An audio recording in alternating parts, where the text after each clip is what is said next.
Welcome guys. Today we move to next exercise related to clauses उपवाक की. Today we have to focus on adjective clauses. Adjective clauses जब principal clause के साथ आते हैं तो complex sentence बनाते हैं. और adjective clause किससे शुरू होते हैं? adjective clause जो डिपेंडेंट हैं किस पर? प्रिंसिपल क्लॉज पर. वो शुरू होते हैं रिलेटिव प्रोनाउन से और रिलेटिव एडवर्ब से. या तो रिलेटिव प्रोनाउन से आएंगे या रिलेटिव एडवर्ब से शुरू होंगे. क्या है relative pronouns? Which, who, whose, whom, as, that. और रिलेटिव एडवर्ब्स क्या है? When, where, why, how, what और एज. ये रिलेटिव एडवर्ब है. लेकिन ध्यान रखो, ये जो शब्द हैं, आप जानते हो एडजेक्टिव की परिभाषा, वे शब्द जो नाउन और प्रोनाउन को की विशेषता बताते हैं. तो ये शब्द जब डिफाइन करेंगे किसको? नाउन या प्रोनाउन को. नाउन या प्रोनाउन के पीछे आएंगे तभी एडजेक्टिव क्लॉज बनेगा, अदरवाइज नहीं बनेगा. अगर वर्ब के पीछे आ गए ये शब्द तो ये क्या बनाएंगे? ये बनाएंगे एडवर्ब क्लॉज. लेकिन आज हमको ध्यान रखना है कि हम प्रिंसिपल क्लॉज को इस ढंग से एडजस्ट करें, प्रिंसिपल क्लॉज के पीछे सबऑर्डिनेट क्लॉज को ऐसे रखें कि वो नाउन के पीछे आए या प्रोनाउन के पीछे आए. अगर नाउन और प्रोनाउन के पीछे आ रहा है तो इसका मतलब है ये जो वर्ड हैं ये क्या कर रहे हैं? उसको डिफाइन कर रहे हैं, उसकी विशेषता बता रहे हैं, उसको मॉडिफाई कर रहे हैं. तो पूरा टुकड़ा, पूरा क्लॉज क्या कहलाएगा? एडजेक्टिव क्लॉज कहलाएगा. चलिए आइए हम इसको समझते हैं एक्सरसाइज नंबर 2 से. Combine the following sentences into complex sentence by using adjective clause. बनेगा क्या? कॉम्प्लेक्स सेंटेंस बनेगा. Principal clause plus adjective clause equal to complex sentence. Number 1, my friend will come from Nainital. मेरा दोस्त नैनीताल से आएगा. I do not know the time. समय मुझे पता नहीं है, मैं नहीं जानता कि कब आएगा. बन गया ये, कब से बन जा रहा है आपका ये. मेरा दोस्त नैनीताल से कब आएगा मैं नहीं जानता. बनना नहीं बनना? आई do not know the time. I do not no अगर मैं लिख दूं, मैं नहीं जानता मेरा दोस्त नैनीताल से कब आएगा, बन तो गया. लेकिन नो के पीछे आएगा, कब आएगा? कब शब्द तो वर्ब के पीछे आएगा तो क्या बनेगा सेंटेंस? Adverb clause. हमने क्या बनाना है? Adjective clause. तो हमको क्या चाहिए? नाउन. तो इसलिए हमको क्या लिखना पड़ेगा? आई do not know the time पूरा लिखना पड़ेगा. टाइम नाउन है, इसके पीछे अगर आ जाए वन तो वन शब्द जो है टाइम को डिफाइन करेगा. तो पूरी क्लॉज किसको डिफाइन करेगी? टाइम को. एडजेक्टिव क्लॉज हो जाएगी. तो क्या कहोगे?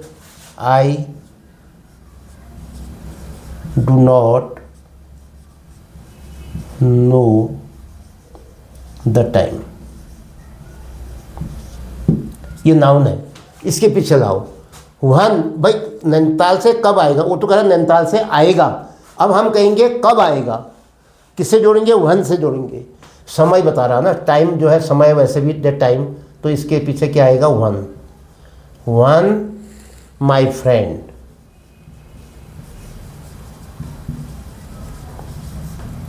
One my friend will come from Nainital. Will come from Nainital.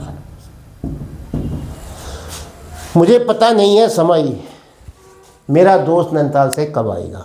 बनना नहीं बनना? सही वाक्य बन गया. तो one my friend will come from Nainital noun के पीछे आया है, द टाइम के पीछे आया है. इसलिए ये शब्द जो है नाउन को डिफाइन कर रहा है. पूरी क्लॉज जो है नाउन को डिफाइन कर रही है. इसलिए क्या कहलाई? Adjective, subordinate adjective clause. किस पर सबऑर्डिनेट है ये है डिपेंडेंट. किस पर है? प्रिंसिपल क्लॉज पर. आई do not know the time पर. जब इसको बोलोगे तब इसका अर्थ समझ में आएगा, नहीं तो यह अर्थ अधूरा रह जाएगा. अकेले इसको नहीं बोल सकते. Mohan is a good boy. Mohan एक अच्छा लड़का है. He belong to a good family. वह एक अच्छे परिवार से संबंध रखता है. मोहन एक अच्छा लड़का है, वह एक अच्छे परिवार से संबंध रखता है. तो मोहन एक अच्छा लड़का लिख लेते हैं. नाउ ये क्या हो गया? Principal clause. अब वह एक परिवार से, अच्छे परिवार से संबंध रखता है. इसका मतलब क्या कहेंगे हम? जो मोहन के बारे में, मोहन एक प्राणी है तो मोहन के पीछे क्या आएगा? जो. मोहन जो एक अच्छे परिवार से संबंध रखता है इज ए गुड बॉय, एक अच्छा लड़का है। इसके दो टुकड़े कर दो, बीच में रख दो किसको, सबऑर्डिनेट क्लॉज को, एडजेक्टिव क्लॉज को। क्यों रख रहे हो बीच में? क्योंकि वो मोहन को जब डिफाइन करेगा, नाउन को डिफाइन करेगा, तभी तो एडजेक्टिव क्लॉज बनेगा। तो ध्यान रखो, जिसको डिफाइन करेगा उसके पीछे रखोगे। लो, Mohan is a good boy, ये तो आप कह ही रहे हो प्रिंसिपल क्लॉज है, लेकिन लिखते समय मोहन जो है, सिर जो है यहाँ रख दो, उसके पाँव जो है बाद में लिख लेना। अब he belong to a good family को तोड़ करके क्या बनाओगे, जो, मोहन के पीछे क्या लिखोगे, जो। हु बिलोंग्स, ही नहीं आएगा, हु सब्जेक्ट है ये हमारा। हु बिलोंग्स मतलब मोहन के लिए आया है, ये भी ही के लिए आया है। Who belongs to a, he belong to a, बोलो, गुड फैमिली। अब जो प्रिंसिपल क्लॉज का बाकी हिस्सा बचा था आपका, उसको यहाँ लिख लो, is a good boy.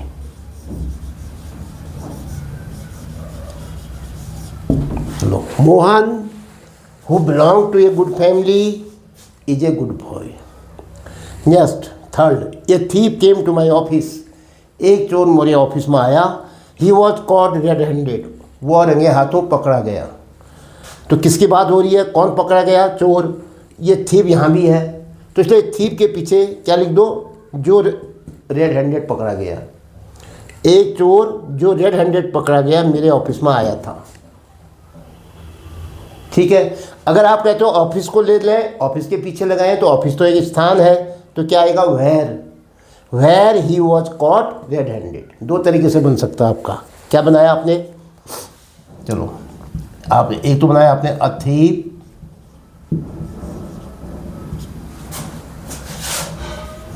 who was caught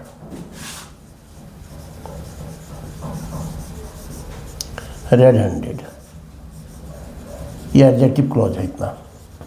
अब ये थीप का बाकी हिस्सा अब लिखो, केम टू माई ऑफिस। ठीक है, इसको ऐसे भी कर सकते थे, अ थीप यहाँ पर और यहाँ पर कॉमा यहाँ पर भी, इसका अर्थ अलग हो जाता है। आपने नहीं कहा ही, इसका मतलब हुआ एक ही चोर था बस, जो रंगों हाथों पकड़ा गया मेरे ऑफिस में आया था, बाकी नहीं थे। अगर नहीं लगाओगे इसका मतलब चोर बहुत है, उनमें से एक आया था। Next, fourth, she did not come to the office today, वह आज ऑफिस नहीं आई थी। Do you know the reason, क्या तुम कारण जानते हो। ये इंट्रोगेटिव सेंटेंस है, तो क्या आएगा, क्वेश्चन मार्क। अब इसको बनाओ principal clause, do you know the reason.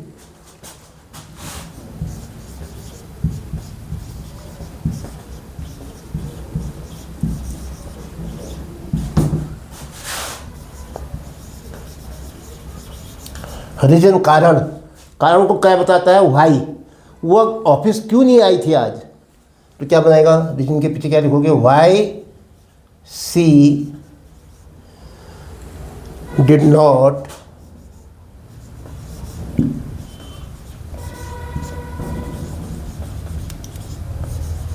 Come to office today.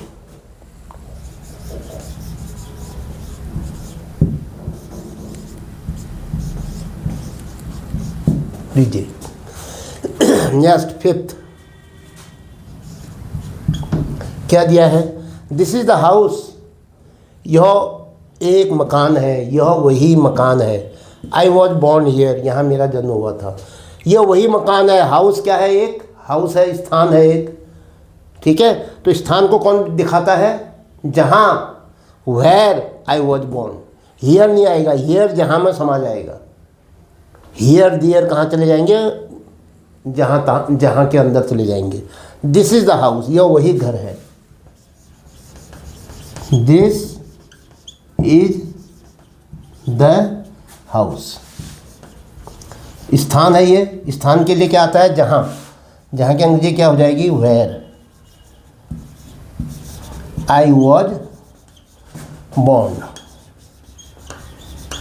देखो, दिस इज द हाउस, पूरा वाक्य कहा हमने, हाउस के पीछे लगाया हमने वेयर शब्द क्या करा, इस स्थान को डिफाइन कर रहा है। तो वेयर आई वॉज बॉर्न किसको डिफाइन करेगा, पूरा क्लॉज, हाउस को।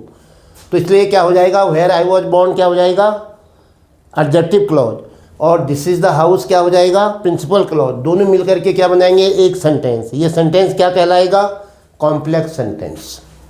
तो इसके साथ ही आज का ये वीडियो यहीं पर समाप्त होता है। जय हिंद।